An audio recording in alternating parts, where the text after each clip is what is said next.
Hello, everybody. It's Mari-Lyn Harris here, and we're doing a show about how to create a family legacy. And I'm interviewing Don as one of our speakers today. And so, welcome, Don. Well, thank you, Marilyn. Nice to be here. Yeah. So, can you tell everybody a little bit about yourself? And I know you have a book, and you got through cancer, and you're doing hospice work now and chaplain work. So maybe you could tell a little bit about that. Sure. Um, I was an attorney who never liked it, so went back out and started all over again in ministry. And then all of a sudden I got cancer, and that was my company for 11 years. And in 2010, in this really was surprising, miraculous recovery, it wasn't supposed to happen. Mhm. Terminal cancer, but so that's the book, is Matchbooks in the Tunnel. And it's on Amazon. And so telling all about that. So when I got well, I was trying to figure out what to do with myself. And somebody who's a friend, is a nurse in hospice work, and said, "Why don't you try to be a chaplain in hospice?" And I kind of gone through that experience and thought, Right. well, I'll give it a shot. Mhm. So I did. That was in 2012, and so I've done it for 9 years now. And Mhm. I find that it's extremely meaningful because all the conversations are meaningful conversations Right. because of what's going on. And Mhm. I find that's what I like the most about ministry. So it fits me well. Mhm. Mhm. Mhm. And so what do you find the most interesting thing about doing the type of work you're doing besides having interesting conversations? I think that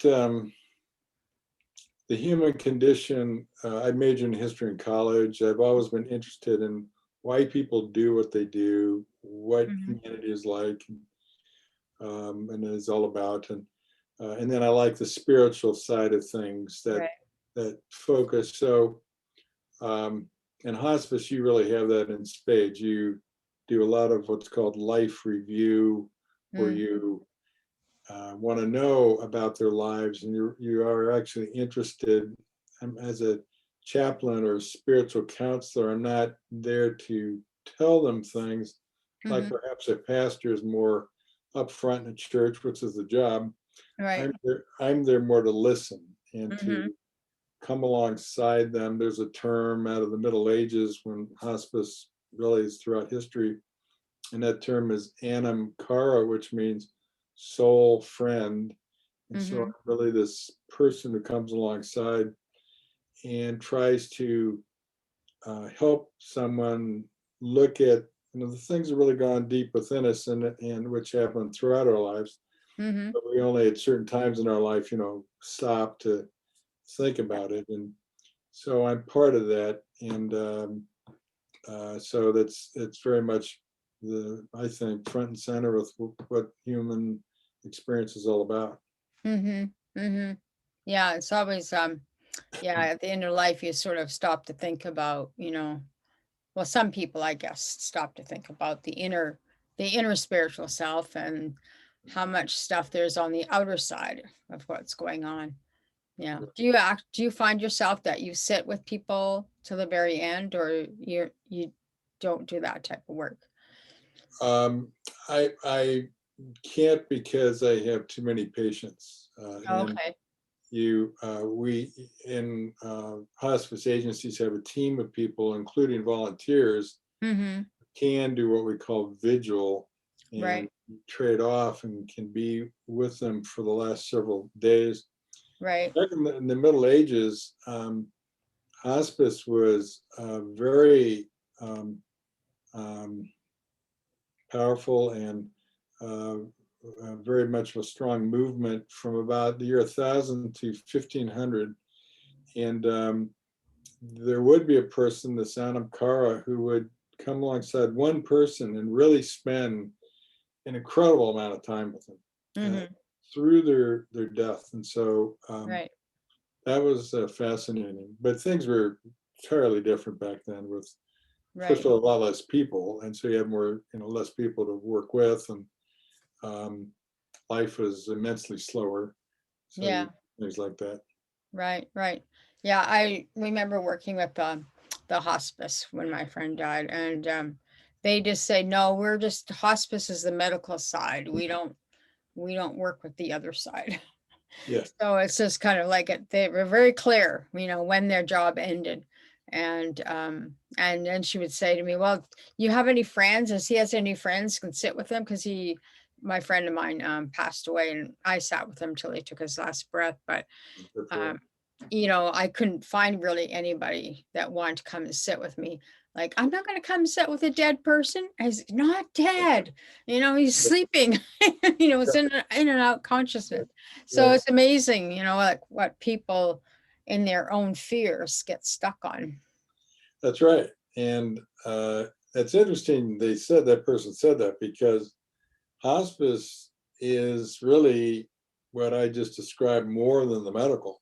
Right. Um, the uh, movement in the Middle Ages stopped around 1500, and then nothing.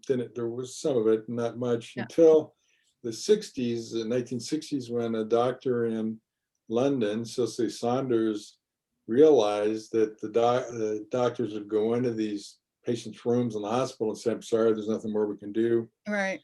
and then just leave them alone. And kind of nobody would go in and talk to them or anything, except the nurse come in and change the bag on the IV. Right.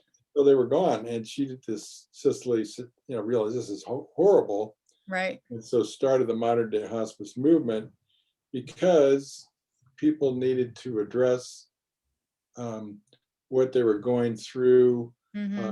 on the inside more than Mm-hmm. their medical condition, because Right. their medical journey is sort of over with. It's Mm-hmm. with really these days, hospice continues to provide good medical care, and there are people who get better on hospice because they're treated a little differently, because we're not pressing for a healing, we're rather allowing your body to do what it wants to do. Right. Sometimes people get better, but she came up with the question, how are you within? And that was the fundamental basis for the modern day hospice movement. So, but if there's practicalities, and there's a physician, and there is a nurse, and there's an aide, and so certainly you need medications and things to take care of you medically, and it starts to slide over to focusing that way. Mm-hmm. And so we, as the chaplains, spiritual counselors, have to keep reminding people, there's this whole other side to it, and that's what we do. Mm-hmm. Mm-hmm. Mm-hmm. So tell me more about what you do and how you like to do it. Yeah. Well, it's very much of a team approach. The term palliative care means comfort care, and so the focus shifts away from throwing everything but the kitchen sink at you to try to keep you going and make Mm-hmm. you well. And instead, we are focusing more on, it looks like it's not going to work out. You get on hospice if a doctor gives you a diagnosis of less than 6 months to live. Mm-hmm.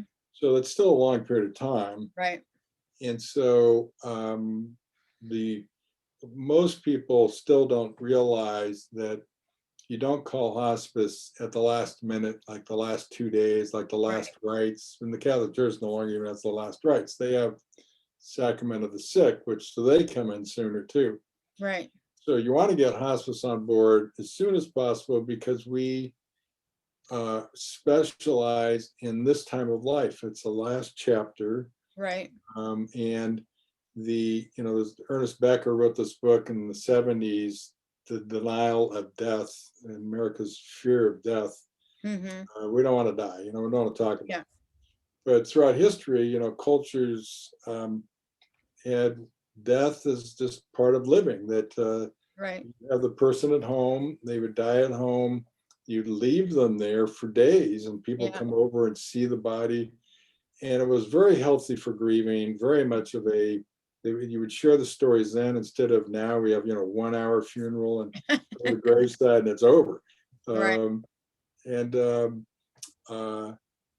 so the idea of death being part of living is very healthy. And Mm-hmm.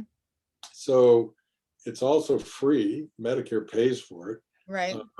So there's no reason not to. And then you can still see, it's not like you have to leave all your original doctors of the last 30 years. You still see them, but Yeah. it become this team approach. If Mm-hmm. you have a church or faith community who you're part of, you keep them involved too. We just Mm-hmm. are another additional help. And so we provide the medical care you need. Often we'll withdraw a lot of medications, and you actually start feeling better because you don't have all Right. these side effects. And the nurse comes regularly, and they're the person you call when, instead of calling 911 and go to the hospital, the nurse comes over, and Yeah. usually there's something simple to monitor. And we have a social worker to help you with your wills and those things. And then the spiritual counselor, and it's the job is like it sounds. We counsel things of the spirit, things that are Right. going deep within. And so the questions of what do you talk about? How do you deal with this time of life? The spiritual counselor helps you with. Mm-hmm. If you want to face it, just as I do a lot of weddings, and Mm-hmm. I meet the couples and talk to them about what they want, and then I ask them, why are they getting married? What's the purpose of it? What does it mean for them? And it's one of those moments in life where they just stop and take stock and evaluate their values and their sense of things from deeper within. Mm-hmm. So there's all these times in life where you do that. And so if someone can help you address that to where you look at where you get your purpose in life, you look at issues like relationships maybe need this restoration, and um, someone that perhaps you could offer a little blessing to or whatever, that's really powerful. And you don't stop living until you stop living. So just because you're really ill doesn't mean you still aren't living, and Mm-hmm. still don't, these relationships still don't matter to you, and it certainly matters to the other people. And Right. so those are all kinds of things that you want to be thinking about, and your questions of faith and where that plays in your life. Mm-hmm. Mm-hmm. And so I come out and either do it online or come out personally and visit regularly to continue to have conversations, which is another reason to get in the hospice sooner, because if you have a series of conversations, you really can get somewhere and Right. bring up some wonderful things that make you so much happier that you did that. I went Mm-hmm. to my high school reunion a couple years ago, and at this point in my life, I have friends who've lost their parents, and um, one of them was telling me the difference that the hospice chaplain made in the passing of his father, with whom he was very close. Mm-hmm. And as he was talking about it, he's talking about the death of his father at a high school reunion with a drink in his hand, and this smile comes across his face. And that was the gift the chaplain gave him, Yeah. because he helped him turn this very negative, difficult, sad event into something that made sense, and Right. something that tied in and connected him with his father. And so the last memory of his dad is a great memory. Right. Shakespeare, all is well that ends well is true. Mm-hmm. Mm-hmm. Yeah. Yeah. You think of a lot of situations like that people, like you were saying, they might bring in hospice at the last minute, and it's like too late. Yeah, yeah, Yeah. Yeah. Yeah. So can you tell me a little bit about your book that you read? sure. Yeah, thank you. Um, I had taken a long time to finally get my job in my church as a senior pastor in a small church in the Bay Area, and Mm-hmm. finally I'm there and I'm enjoying it. And because after I left I had to go back to graduate school and theology, start all over again. So Yeah. it's a long process. So I'm doing this, but my health is bad, but I didn't know how bad. And I was surprised with this terrible diagnosis. And I'm told I have 11 years to live. I'm 48, and it completely caught me upside the head. Had no hint that I had cancer coming. Yeah. So uh, I didn't know what to do. And a close friend of mine was a top cardiologist in Oakland, and he said, you do two things. First, you find the best medical care you can, Mm-hmm. which I did at Stanford Cancer Clinic and Stanford Hospitals, which was treatment was fantastic, and they really saved my life. Mm-hmm. So that certainly was important, and I didn't go online looking for medications and stuff. Yeah. You just forget all that. You just find a great doctor, and then you turn your life over into their hands. Right. It makes your life a whole lot easier. Right. And then the second thing he said is, you pursue the spiritual side. You pursue how to deal with it, how the Mm-hmm. questions, and kind of what hospice work is about. So I really went through it myself before I became someone doing it for others. And um, I pretty quickly just thought, I believe in God, and the statistics are not in my favor, but they're just statistics. I'm just an individual. I'm not defined by statistics. Right. And so I started pursuing all these paths for healing and going to places and um, um, having people pray for me and all kinds of things. And so that's how I lived for 11 years, was going back and forth between these two juxtapositions. I remember early on sitting in my car. I'd already gone on disability, so I didn't have a job to go to, and I was living alone at the time. And it was the day was uh, passing. The sun was going down over the bay, and I just sat there and just sort of reflected, and could feel this sort of warmth eventually welling up inside of me, and a Mm-hmm. sense of God's presence. And so uh,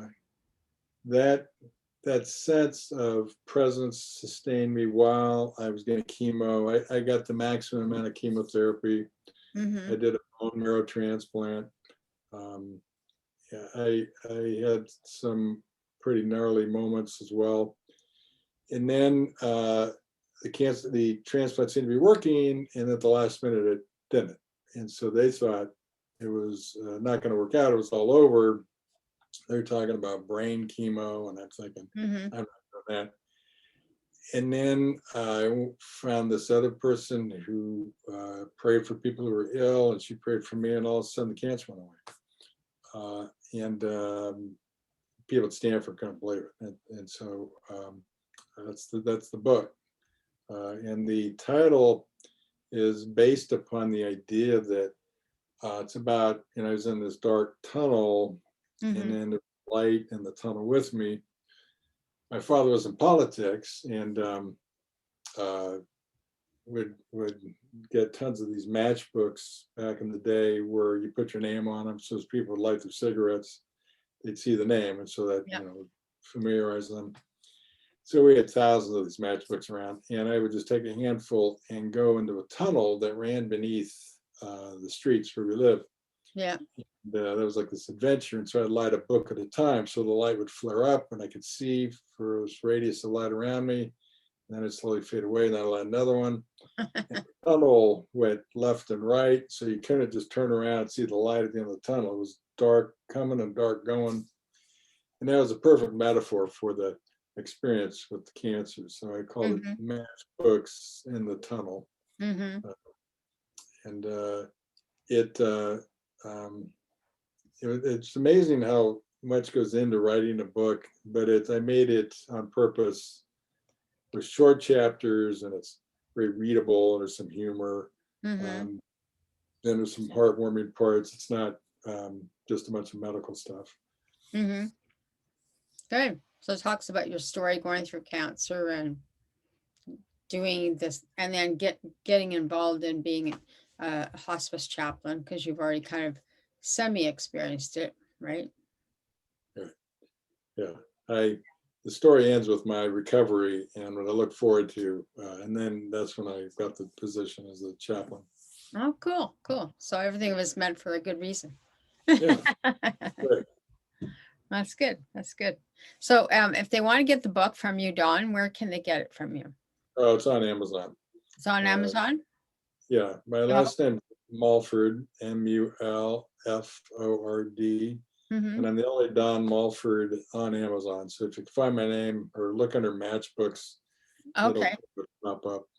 Okay. Well, we'll get people to do that for you. And I'll post that on your page when I post your video and kind of podcast, guess, if you will, and post and let people know where they can find you. And if they want to work with you as a hospice, do they reach out to the agency or can they reach out to you? That's a good question. People can reach out to me specifically, but my agency is in San Jose. It's called With Grace Hospice, Okay. Yeah.